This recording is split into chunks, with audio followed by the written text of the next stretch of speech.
दोस्तों, आपको अनुज चौधरी तो याद होंगे, संभल के सीईओ जो चौंदौसी पहुंच चुके हैं। संभल के सीईओ का एक तस्वीर भी याद होगी जिसमें वो हाथ में गदा लेकर एक शोभा यात्रा में नजर आते हैं।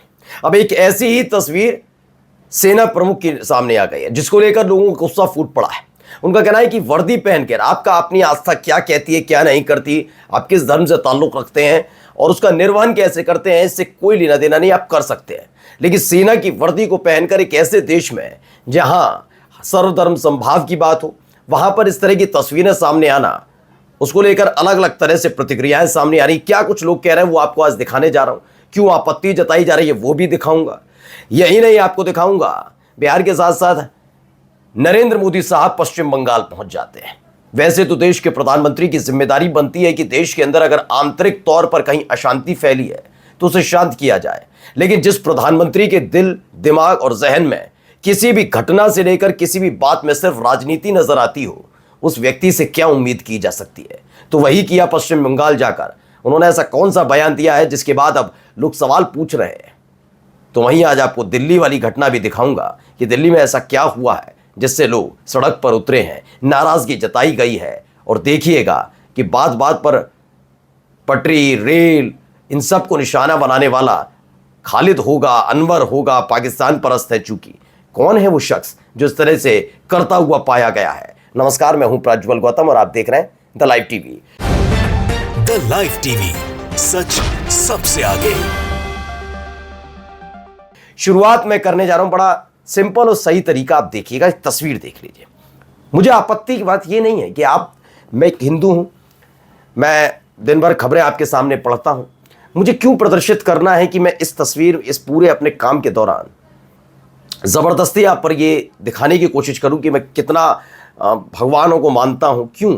वो मेरा आस्था का विषय है, वो मेरा पर्सनल विषय है। मैं व्रत रखता हूं, नहीं रखता हूं, ये मेरा पर्सनल विषय है और मुझे पर्सनल तक रखना चाहिए।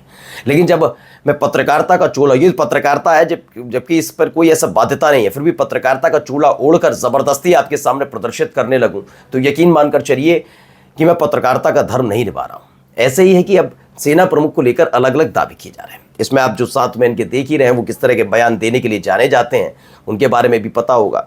इनके साथ जो खड़े हैं वो सेना प्रमुख हैं। अब क्या कहा जा रहा है, हर्षवर्धन त्रिपाठी कहते हैं सबको क्या हो गया है, ऐसा नहीं था हमारा इंडिया, बहुत दुख का बाट है। मजाक में कहते हैं, लिखते हैं। यही बात देखिए, सही कहा, पहले सेना प्रमुख इतने बेकार नहीं थे। क्योंकि हाल ही में एक बयान दिया गया जगदीश देवड़ा की तरफ से, उसका कोट करते हुए ये लिखा है अंकुर तिवारी ने कि देश की सेना प्रधानमंत्री के चरणों में नतमस्तक है। मध्य प्रदेश के उप मुख्यमंत्री जगदीश देवड़ा का विवादित बयान, इसे विवादित बयान बताकर चलाया गया। लेकिन जिस तरह के हालात, जिस तरह की तस्वीरें निकल कर आ रही है, लोग नाराजगी व्यक्त कर रहे हैं और ये कह रहे हैं कि ऐसा नहीं होना चाहिए। और क्या वाकई जगदीश देवड़ा ने जो बयान दिया था वैसे सच बात है क्या? आपको याद ही होगा कि विजय शाह के बाद फौरन ही जगदीश देवड़ा जो मध्य प्रदेश के डिप्टी सीएम है, उनका बयान निकल कर आया। वो बात अलग है कि वो बाद में कहने लगे कि मेरा ये बयान ऐसे नहीं दिया था जैसा दिखाया जा रहा है। मेरा कहने का मतलब था कि हर कोई सेना के सामने समर्पित है, लेकिन हकीकत में उन्होंने यही वर्ड बोल दिए थे। अब वो बात सच है क्या? क्योंकि जिस तरह की एक्टिविटी, जो व्यक्ति, जिस आदमी के साथ वो गदा लेकर खड़े हुए नजर आ रहे हैं सेना प्रमुख, वो दिन भर किस तरह की बातें करते हैं आप उनको जरा सुन लीजिएगा।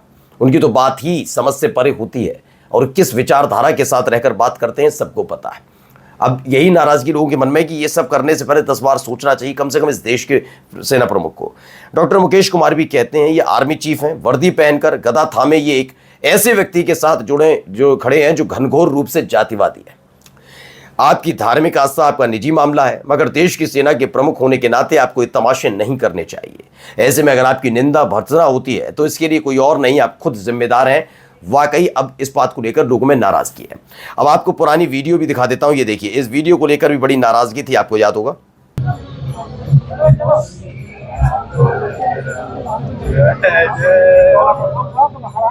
दरअसल ये जब वीडियो सामने आई थी तब लोग आलोचना कर रहे थे। मैंने भी कहा था कि हाँ, ये इनका जिम्मेदारी है अनुज चौधरी की, भाई भक्ति भाव कौन मना करता है। लेकिन क्या होता है ना, हमारी हर चीज़ को जोड़ दिया जाता है कि तुम कैसे किसी के नहीं कह सकते हैं।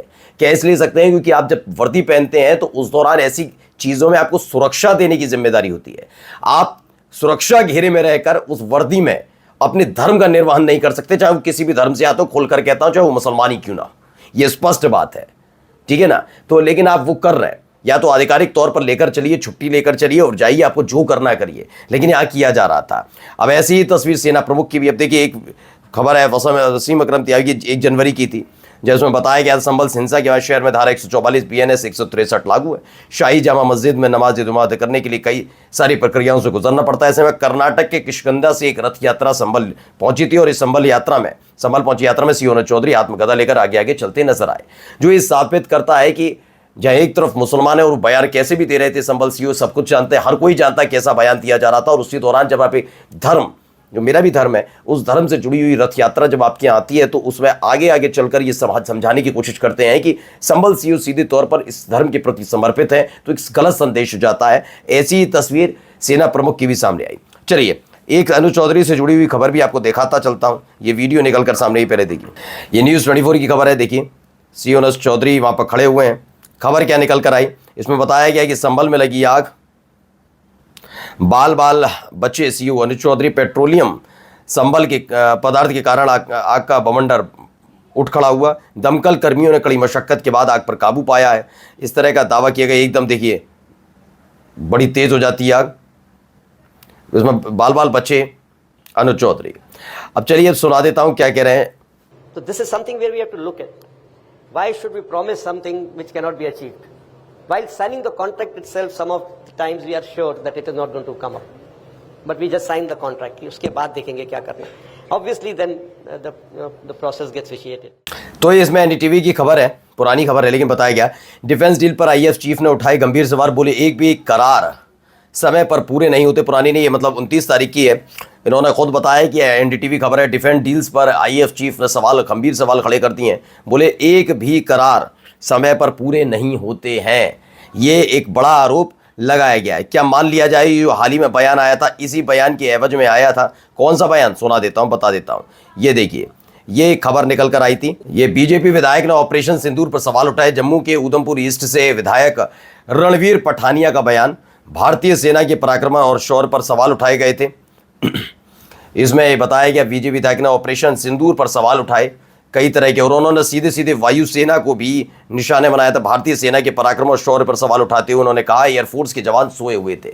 तो क्या ये मान लिया जाए आईएएफ चीफ की तरफ से जो सवाल उठाए गए, ये प्रक्रिया में देरी है, काफ़ी कुछ चीज़ें हो रही हैं। तो ये बीजेपी के विधायक के पेट में इसीलिए मरोड़ उठी थी क्योंकि उनके आका के जो प्रक्रिया है, जिनकी जिम्मेदारी होती है, वो निर्वहन नहीं कर पाए। तो क्या ऐसे भी करके हमला बोला जा रहा है अपने ही वायुसेना प्रमुख पर और वायुसेना पर? शर्म नहीं आती ना।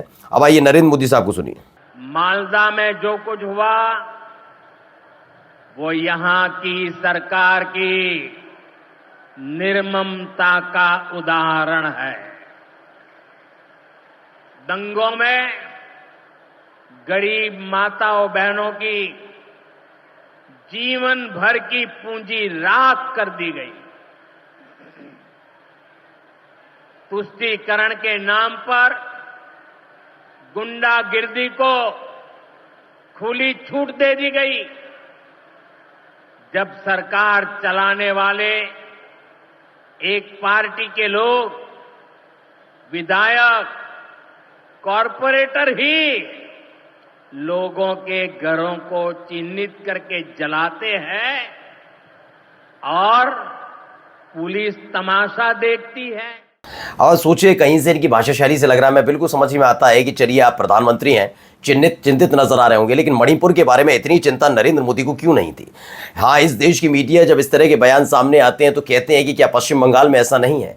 बिल्कुल हो सकता है, लेकिन सबसे पहले चिंता तो जतानी होगी मणिपुर को लेकर ना। लेकिन मणिपुर पर कोई बात ना की जाए, ये बात हमेशा ध्यान रखी जाती है। बिल्कुल एक एक जो शब्द इन्होंने बोला, तो इसी को उठाकर जब मणिपुर की बात कीजिए, मैं लानत भेजता हूं उस पार्टी को जिस पार्टी की सरकार मणिपुर में रही और उसको संभाल नहीं पाई। उसके शीर्ष नेताओं को लानत भेजता हूं, धिक्कारता हूं उसके नेताओं को कि वो अपनी डींगे आंकना बंद करें, चाहे वो कितना ही बड़ा नेता क्यों ना हो। धिक्कारता हूं कि आप में राजनीतिक क्षमता शून्य थी कि मणिपुर जलता रहा और आप तमाशा देखते रहे। बिल्कुल एक एक शब्द मेरे देश के प्रधानमंत्री ने सच बोले, मणिपुर जलता रहा। और धिक्कारिए, लताड़िए ऐसी पार्टी को जो मणिपुर में इस ऐसे हालातों को संभाल नहीं पाई। आपको पश्चिम बंगाल ही याद आता है, आपको मणिपुर याद नहीं आता। आज भी हालात सही नहीं है, फिर भी धिक्कारिए ऐसे राजनेताओं को। अब देखिए, आज तक ने एक खबर लिखी प्रधानमंत्री नरेंद्र मोदी आज यानी गुरुवार को पश्चिम बंगाल के अलीपुर द्वार पहुंचे, जहां पर उन्होंने जनसभा को संबोधित किया।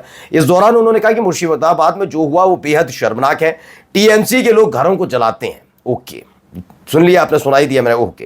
पीएम मोदी के इन आरोपों का जवाब देते हुए पश्चिम बंगाल की मुख्यमंत्री ममता बनर्जी ने पीएम मोदी को लाइव टीवी डिबेट की चुनौती दे डाली है। उसके लिए तैयार कर, इंटरव्यू तक तो देने की हिम्मत नहीं होती, जिससे उन्होंने कहा कि पीएम चाहें तो टेलीप्रॉम्प्टर भी साथ ला सकते हैं। ममता ने भाजपा पर आरोप लगाया कि वे तथ्यों को तोड़ मरोड़ कर बंगाल की छवि खराब कर रही है।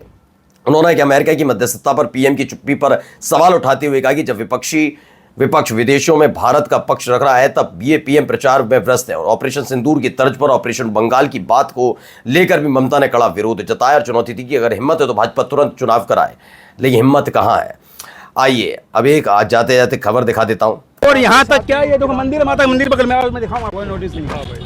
मंदिर तक को बोला, मंदिर तक को नहीं छोड़ा।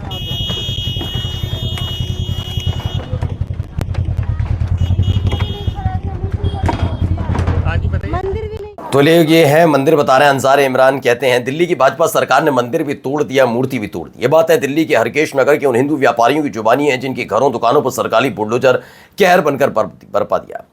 जो भाजपा चुनाव में जहां झुग्गी वहां मकान की लच्छेदार बातें करती थी, सत्ता के शिखर पर पहुंचते ही उसके लिए सब अवैध और अतिक्रमण हो चुका है। दिल्ली में बुलडोजर विध्वंस का शिकार केवल मुसलमानों तक सीमित नहीं रहा, अब मुल्लों की चूड़ी टाइट करने में कोई और भी टाइट हो रहा है। मैंने पहले ही कहा था, इनका कोई भरोसा नहीं है, ये किसी के सगे नहीं है। नमस्कार।